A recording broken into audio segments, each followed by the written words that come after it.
está assim. Então Obadias dirigiu-se a Acabe, passou-lhe a informação e Acabe foi ao encontro de Elias. Quando viu Elias, disse-lhe: é você mesmo um perturbador de Israel? Não tenho perturbado Israel, Elias respondeu. Mas você e a família de seu pai têm. Vocês abandonaram os mandamentos do Senhor e seguiram os Baalins. Agora convoque todo o povo de Israel para encontrar-me comigo no Monte Carmelo. E traga os 450 profetas de Baal, os 400 profetas de Aserá, que comem à mesa de Jezabel. Acabe convocou então todo Israel e reunir-se os profetas no Monte Carmelo. Elias dirigiu-se ao povo e disse: até quando vocês vão oscilar para um lado ou para o outro? Se o Senhor é Deus, siga-no. Mas se Baal é Deus, siga-no. E o povo, porém, nada respondeu. Disse então Elias: eu sou o único que restou dos profetas do Senhor, mas Baal tem 450 profetas. Tragam 2 novilhos, escolham eles um, cortem-no em pedaços e o ponham sobre a lenha. Mas não acendam fogo. Eu prepararei outro novilho e o colocarei sobre a lenha, e também não acenderei fogo nela. Então vocês invocarão o nome do seu Deus, e eu invocarei o nome do Senhor. O Deus que responder por meio do fogo, esse é Deus. Então o povo disse: o que disse é bom. Elias disse aos profetas de Baal: escolham um dos novilhos e preparam-no primeiro, visto que vocês são tantos. Clamem pelo nome do seu Deus, mas não acendam fogo. Então pegaram o novilho que lhes foi dado e o prepararam. E clamaram pelo nome do Senhor desde a manhã até o meio-dia. Ó Baal, responda-nos, gritavam, e dançavam em volta do altar que haviam feito. Mas não houve nenhuma resposta, ninguém respondeu. Ao meio-dia, Elias começou a zombar deles, gritar mais alto, dizia: já que ele é um Deus, quem sabe está meditando ou ocupado, ou viajando. Talvez esteja dormindo e precise ser despertado. Então passaram a gritar ainda mais alto e a ferir-se com espadas e lanças, de acordo com o costume deles, até sangrarem. Passou o meio-dia e eles continuaram profetizando em transe até a hora do sacrifício da tarde. Mas não houve resposta alguma, ninguém respondeu, ninguém deu atenção. Então Elias disse ao povo: aproxime-se de mim. O povo, aproximando-se dele, Elias reparou o altar do Senhor, que estava em ruínas. Depois apanhou 12 pedras, uma para cada tribo dos descendentes de Jacó, a quem a palavra do Senhor tinha sido dirigida, dizendo: seu nome será Israel. Com as pedras construiu um altar em honra ao nome do Senhor e cavou ao redor do altar uma valeta na qual poderia ser semeada 2 medidas de semente. Depois arrumou a lenha, cortou o novilho em pedaços e o pôs sobre a lenha. Então lhe disse: encham de água 4 jarras grandes e derramem sobre o holocausto e sobre a lenha. Façam novamente, disse, e eles fizeram de novo. Façam pela terceira vez, ordenou, e eles o fizeram pela terceira vez. A água escorria do altar, chegando a encher a valeta.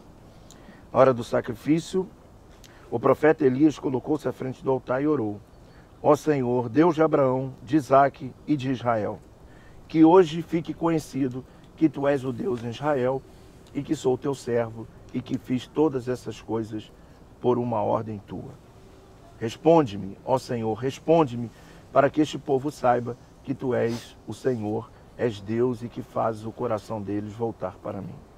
Então o fogo do Senhor caiu e queimou completamente o holocausto, a lenha, as pedras, o chão, e também secou totalmente a água da valeta.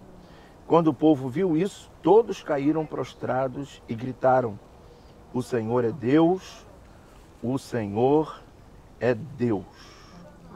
Aleluia. Aleluia. Forte esse texto, né? Eu quero começar a falar desse texto porque ele começa a falar de algo que já havia acontecido. Começa a citar a história do povo de Israel como já eles sem respostas para saber quem era o Deus deles. Na verdade, a Bíblia diz que o rei Acabe foi o pior rei que houve em Israel. E não houve pior do que ele. Ainda era casado com Jezabel, que era uma mulher sírio-fenícia. E o povo estava contaminado. Mas por que isso acontece, né? Isso não acontece aqui no texto. Isso acontece logo após a morte de Salomão. Quando Salomão morre, Jeroboão, o reino logo após se divide, passa a existir o reino do norte, do sul.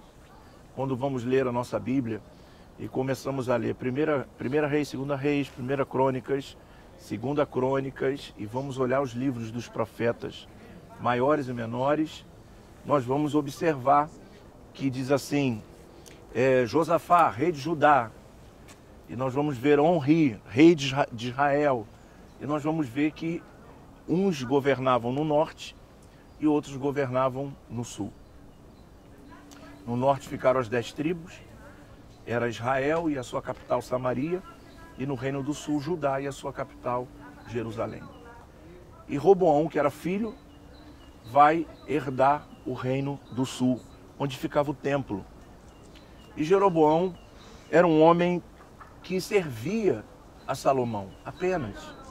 Legalmente ele não teria o direito de herdar o reino, mas ele acaba herdando porque ele era um grande servo de Salomão, mas não fazia parte daquilo que Deus tinha preparado e separado para o povo. Jeroboão tinha um coração ciumento. E o que mais o povo de Israel fazia, tanto do norte ao sul, principalmente nas suas festas, eles desciam para Jerusalém para adorar a Deus no templo. E Jeroboão ele começa a impedir que isso aconteça por ciúme de Roboão e de que o povo gostasse mais do reino do sul do que dele.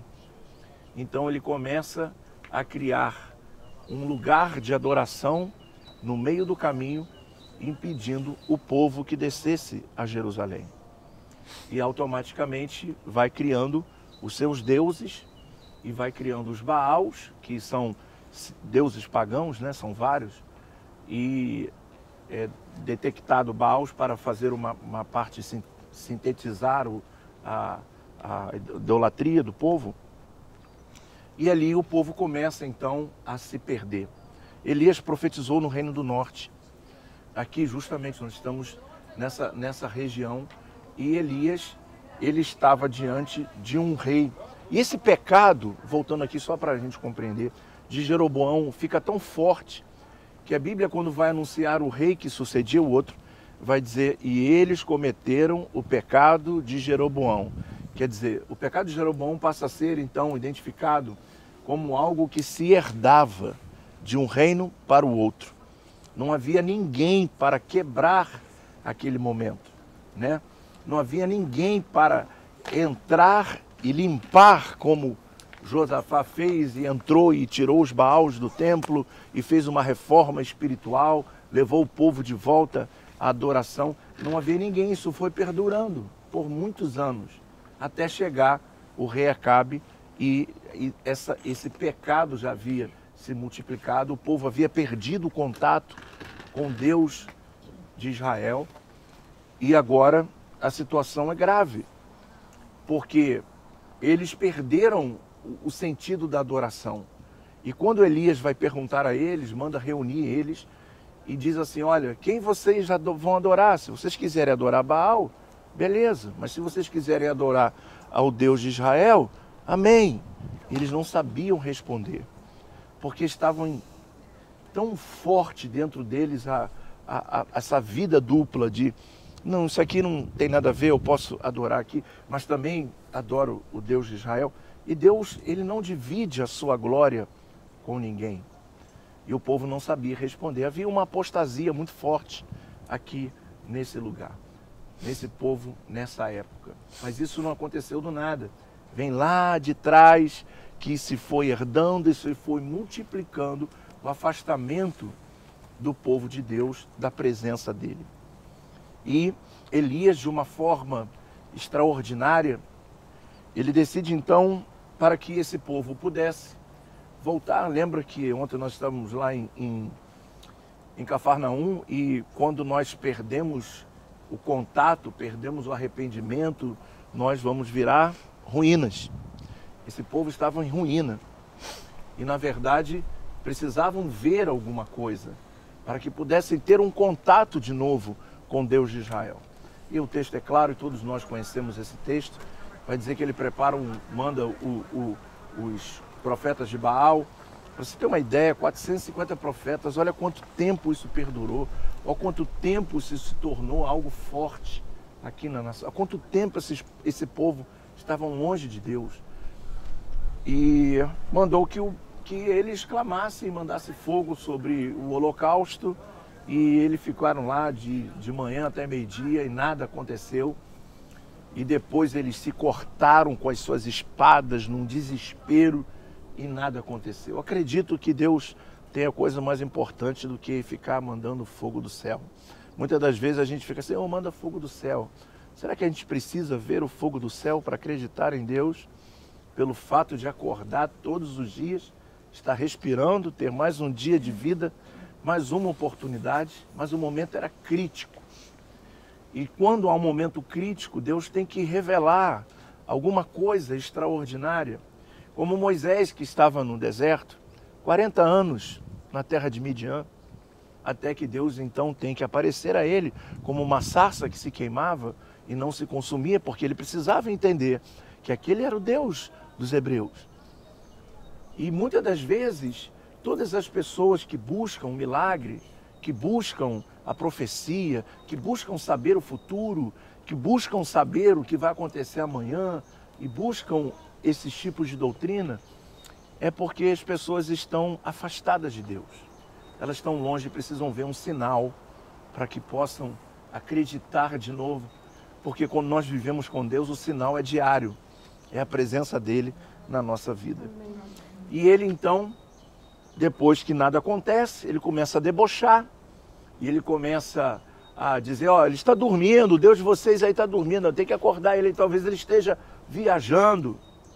Então ele prepara um altar, pega 12 pedras representando as 12 tribos de Israel, e ali coloca o holocausto, e ele então faz um rego em volta, joga 3 vezes água sobre a lenha, sobre tudo, para que ficasse bem em evidência que aquilo não poderia pegar fogo de uma forma natural, para que eles não tivessem uma ideia de que foi alguém que jogou um fogo, ou de alguma maneira uma explicação da natureza, o fogo poderia acontecer ali. Não.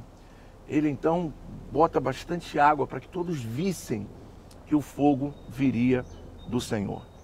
E ele diz, Deus de Israel, aleluia, Deus de Israel, manda fogo sobre esse altar. Na verdade, o fogo no altar era Deus trazer o seu povo de volta para ele. A representação do fogo representava para aquele povo, esse é o Deus da minha vida. E quando aquele fogo desce, queima aquele holocausto, queima as pedras, queima a lenha, queima a água que está em volta, aí o povo vai ter resposta. Só o Senhor é Deus, só o Senhor é Deus. Existem momentos na nossa vida que a verdade dita, nua e crua, que muitas das vezes estamos passando por tantos ventos e dificuldades que quem é o nosso Deus? É uma pergunta, né? Quantas vezes alguém aqui já ficou chateado com Deus, né? Por que isso, Deus? Por que eu estou passando por isso? Não sabemos responder se verdadeiramente o Deus de Israel, o Deus da nossa vida. Mas parece uma ministração bem apologética, né? Ou, digamos assim, bem paradoxal, mais uma vez. O mais importante não é se alegrar com o fogo que desce, mas se alegrar com o fogo que permanece. O fogo tem que permanecer. Eu não preciso ver um fogo cair do céu para acreditar no Deus de Israel. Porque o Deus de Israel é fogo dentro de mim. Amém. Que essa era a realidade do que Deus queria fazer com o seu povo. Fazer não só que eles vissem o fogo e se voltassem para Deus, mas que daquele momento em diante eles quebrassem os pecados de Jeroboão, que eles acabassem com os Baals, que eles se saíssem daquela crise religiosa terrível. Olha, um povo que tem um Deus que manda fogo do céu, nesse momento aqui está vivendo um momento de escassez, que se vendia uma cabeça de jumento por não sei quantos ciclos de prata. O povo estava passando a pior dificuldade que Israel já passou, e tendo um Deus que manda fogo do céu. Então olha que contraditório. Como é que nós podemos servir a um Deus que manda fogo do céu, um Deus que cura, um Deus que transforma, e viver na derrota? Porque muitas das vezes não acreditamos nele de verdade, ou tentamos buscar outros deuses. Como a nossa guia falou no primeiro dia que nós saímos lá do extremo sul, que passamos de Eliate, e ela estava falando uma coisa muito interessante. Deus se aborrece com o seu povo, automaticamente vem algumas consequências sobre a terra. Não tem jeito. E esse povo estava num momento de escassez. E Elias estava ali, depois Elias vai orar, a chuva vai cair, mas estava debaixo de uma sentença. Nem orvalho caía na terra. E mesmo assim eles não sabiam responder quem era o Deus deles. Às vezes o nosso coração é duro. Nós sabemos que Deus é fiel, nós sabemos que Deus quer fazer, mesmo assim nós ficamos chateados. Eu conheço muitas pessoas que, porque em algum momento da vida delas as coisas não deram certo, elas disseram, mas quando eu estou com Deus é muita luta, quando eu estou com Deus é muita batalha, eu não quero saber de Deus não. E aí vão passar os piores momentos da sua vida. Todas as vezes que nós deixarmos Deus, com que Deus seja a prioridade na nossa vida, nós vamos passar por escassez, por momentos difíceis. Aí sim, Deus vai ter que se revelar de uma forma profunda para a gente poder voltar para Ele. Que hoje o fogo do céu e aquilo que aconteceu aqui seja para queimar todas as coisas que não agradam a Deus. Porque foi literalmente isso que aconteceu. Há um despertamento espiritual para aquele povo de novo se ajoelhar e dizer, só o Senhor é Deus, só o Senhor é Deus. Vamos reconhecer que Ele é o Deus da nossa vida, tanto nos dias bons como nos dias maus. Em Provérbios, a palavra de Deus vai dizer assim, olha, quando vieres os dias bons, aproveita-os. Quando vier os dias maus, considere-os, porque tanto um quanto o outro foi Deus quem fez. Aleluia. E nós precisamos sempre acreditar no Deus de Elias. Precisamos acreditar que aqui, pode ser que não seja aqui, mas nesse complexo de monte aqui, em algum lugar, o fogo caiu, literalmente caiu. E ali despertou um povo. Que o fogo de Deus caia na nossa casa. Desperte os nossos familiares, que talvez estejam longe, que talvez um dia eram aqueles que estavam fervorosos na fé e por algum motivo se voltaram para o Baal, se voltaram para o mundo antigo, que hoje estão presos a vícios, né? Estão aprisionados no pecado, e nós podemos orar hoje aqui e pedir a Deus que mande o seu fogo para libertar a nossa família, para libertar os nossos irmãos, para que verdadeiramente eles se voltem para Deus novamente, para que eles reconheçam que não há outro Deus na terra e no céu, a não ser o Deus de Israel. Aleluia. O Deus de Abraão, de Isaac e de Israel. Aleluia. O Deus de Israel é o Deus da nossa vida. Aleluia. Nós também somos monoteístas, acreditamos que somente um Deus, uma só fé, um só Senhor. É assim que o apóstolo Paulo define, e nós juntos vamos fazer uma oração de fé. Porque eu sei que você entrou aqui E lá no Monte Sinai, algumas pessoas me pediram para orar por pessoas que estão aprisionadas nas drogas, que estão aprisionadas nesse submundo. Às vezes vem lá de trás o tio, o avô, que eu vim de uma família, meu pai era alcoólatra e meu pai, muitas coisas aconteceram na minha família, foi uma família muito difícil. E o meu pai tem seis irmãos. Todos os seus irmãos, todos são alcoólatras. Todos os meus primos são alcoólatras. E um dia eu decidi falar, eu não quero isso para mim. E um dia que eu entreguei a minha vida para Jesus, eu quebrei um ciclo de maldição. Eu quebrei um ciclo de Jeroboão lá de trás que vinha agarrado no povo. Eu disse, não, eu não quero. E hoje eu sou o único na minha família, pela parte do meu pai, que não bebe e que é um pastor. O único, porque eu decidi mudar essa história. Nós temos o poder hoje de mudar essa história. Nós acreditamos que Deus pode mandar o fogo lá no Brasil, mandar lá dentro da nossa casa, lá dentro dos nossos familiares, que às vezes estamos orando há anos por eles, pedindo a Deus para salvá-los, para tocá-los. E às vezes com um coração duro eles dizem, nunca vou ser crente, nunca quero saber desse negócio, ou nunca vou à igreja, ou nunca vou nunca vou participar de uma missa. Talvez eles possam falar essas coisas, mas eu acredito que o fogo que caiu do céu aqui despertou um povo para dizer que o Senhor é Deus. Esse Deus de Israel pode visitar a nossa casa, a nossa família, os nossos irmãos.